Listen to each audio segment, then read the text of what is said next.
Welcome to the Explainer.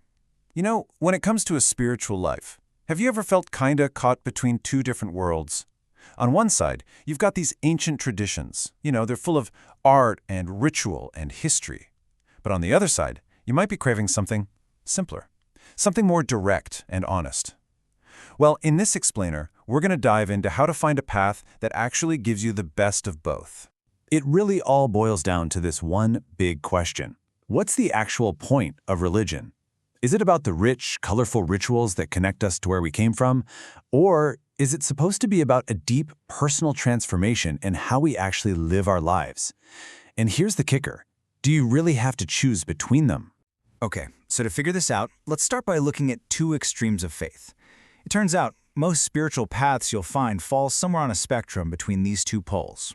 So picture this spectrum. On one end, you've got what our source calls the religion of more. Think elaborate, ritualistic, the whole shebang. And on the complete other end, you have the religion of less, which is this stripped-down, super-focused approach that, a lot of the time, is a direct reaction against all that more. So let's start with the religion of more. This is probably the model that pops into your head when you hear the word religion, right? It's ancient, it's vast, and it's just steeped in all this history. I mean, this approach has everything. You've got these elaborate ceremonies, really complex ideas about how the universe works, super detailed views about what happens in the afterlife. And how is all of this justified? Well, it's all based on the authority of tradition, of ancient texts and figures from way back when. But you see, this creates a huge problem. Our source calls them inflationary claims. What that means is, over hundreds or even thousands of years, all these new ideas get layered on top of the original teachings. Big beliefs about reality or the afterlife that are just presented as fact, but with absolutely no proof. And this right here, this is where you start to see the real human cost of it all.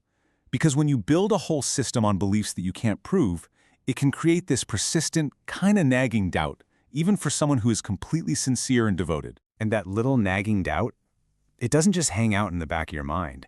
Over time, it can grow into this really deep sense of dissatisfaction, this feeling that you're just not getting it, or maybe that you're not good enough. It becomes this heavy, personal weight that people can end up carrying for years.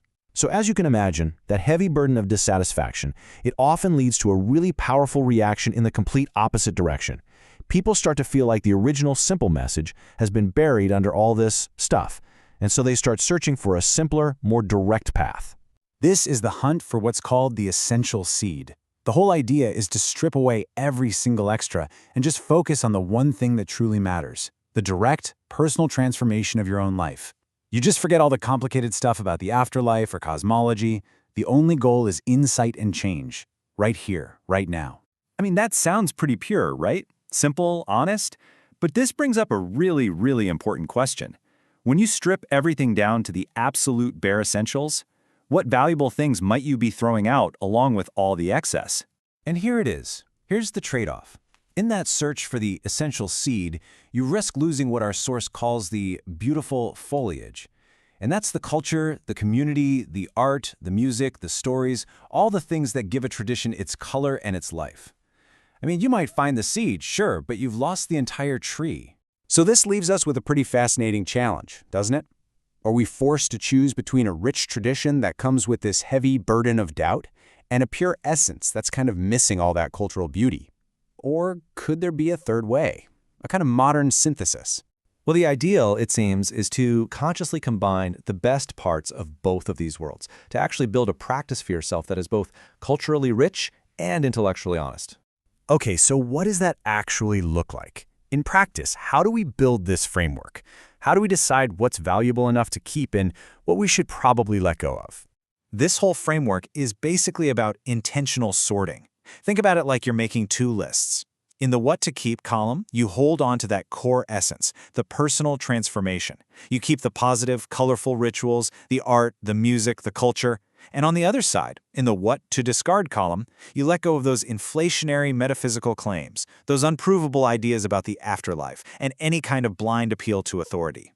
And what you get in the end? Well, it really is the best of both worlds. You get a living, vibrant tradition that's full of color and community and meaning, but you get it without that psychological burden of having to believe in things that just feel implausible. It's a faith you can celebrate, and also a faith you can honestly live. And so that brings us to a final thought. just for you. If you were going to sit down and design your own middle path, what would you keep? What beautiful foliage gives your practice life and color? And what inflationary claims would you be willing to let go of for a more honest spiritual life? Thanks for joining us.